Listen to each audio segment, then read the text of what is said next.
Welcome back, guys. I'm sorry I haven't had a video on this for a while, but I want to give you an overview on our whole setup.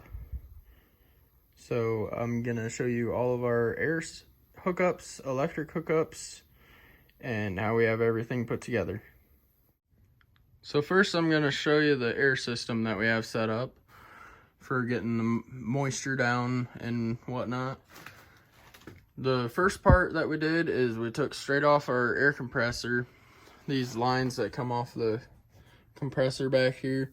We ran the outlet, which when the air comes out of there, it's around 200 to 300 degrees.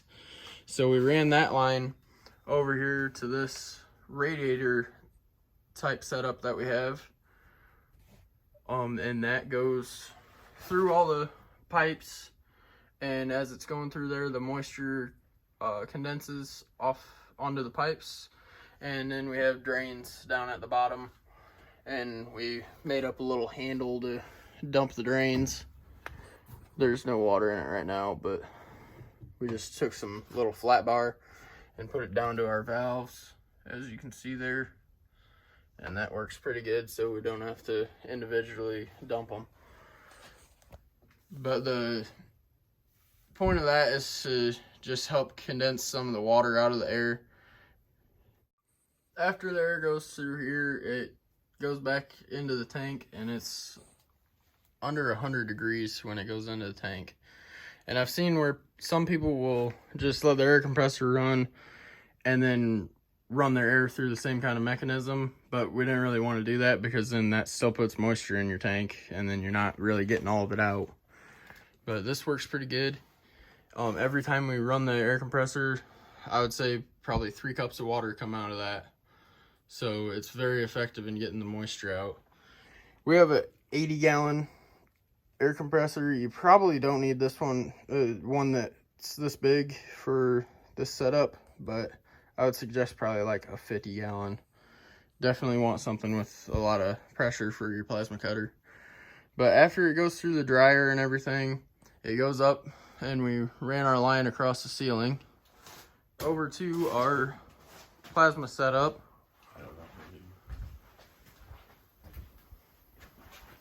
And then it comes down to this valve that we have here, that it has a 2-way valve on there. Here, I'll get back here and show. We put it into a, after it comes off the ceiling, we put it into this setup. So we have an accessory outlet here, and then it goes through this dryer type filter that we got from Harbor Freight. It was only like 20 or 30 bucks at Harbor Freight, so we figured it'd be worth it to set that up on there.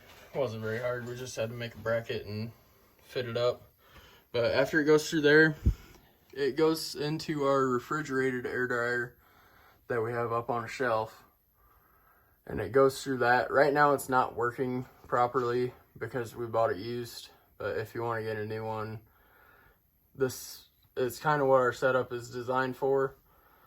But it just comes out of there and then goes into the hose down to our cutter. And with the Langmuir Crossfire Pro, we got the regular razor weld that they sell with it because it's already set up for the table.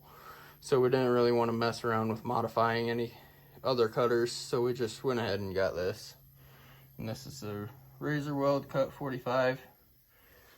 And then onto our water system, I have a video on my channel of our full water table setup if you want to just go watch that.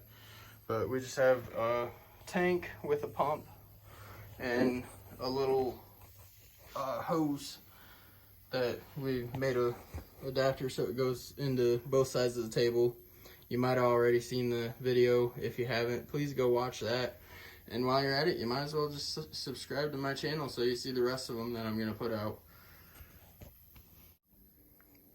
Definitely go check out that video that goes through our whole setup on the water table, and it'll show you our tank, how we have it set up with the drains and whatnot. And we have a little switch right here that kicks on our pump. And as you can see, it comes through our hoses and our fittings that we have. Put it on both sides of the seam. And it fills it up pretty quick. It doesn't take real long at all. But also in that video, we show the mixture to get the pH levels of your water down, and then also we put some dye into the water.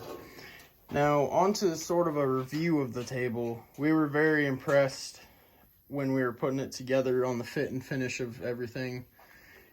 Every part was just perfectly fit, and all the holes had the burrs ground off and whatnot. Really, the only thing that we found that we weren't completely happy with were the drains.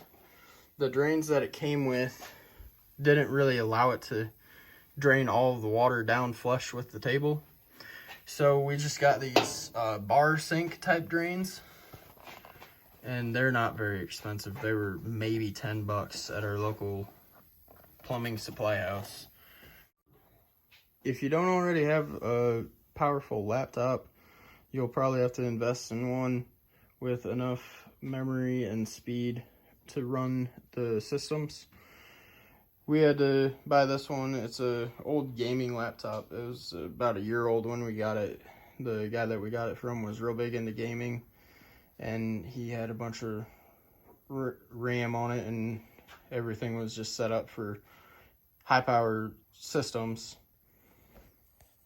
But anyway, you'll have to have that for the systems, and I believe on the Langmuir website they have the requirements listed. To power the machine, we had to run a 50 amp outlet off of a separate breaker on our breaker box, and we just ran that from the box over here and mounted it on the wall. But you'll need a 50 amp to power the plasma cutter. A couple things we did was I built a small table under here to set our water tank on, and also we have a heat lamp down there for when it gets below freezing. We turn the heat lamp on to keep our water from freezing. But I built this table just with some expanded metal and some scrap tubing that I had, and then just screwed some mounts onto the legs of the table. And then for our plasma cutter itself, we just bought a little welder cart from Harbor Freight. They're like 50 or 60 bucks. It's totally worth it. It's got wheels on it so you can wheel it around the shop and whatnot. We were just gonna put the cutter down on this table, but then we got thinking you really risk water leaking out of your table onto the cutter, and that's a risk that we didn't really want to take. Thank you for watching. Again, to those of you who have subscribed already, sorry I haven't had a video on it lately. We had some problems. We all have full-time jobs. We've got vehicles that have been breaking down, troubles with COVID and whatnot. So this has just kind of been on hold. But we're going to be getting you a lot more videos on it soon. In the next couple weeks, we're going to have the first fire up. If you haven't seen my channel yet, please go check out the videos on the water table setup, our break and run, and putting together the cooling system. And if you like seeing videos on this table, please like and subscribe, and let me know what you want to see on it in the comments. And I appreciate you watching.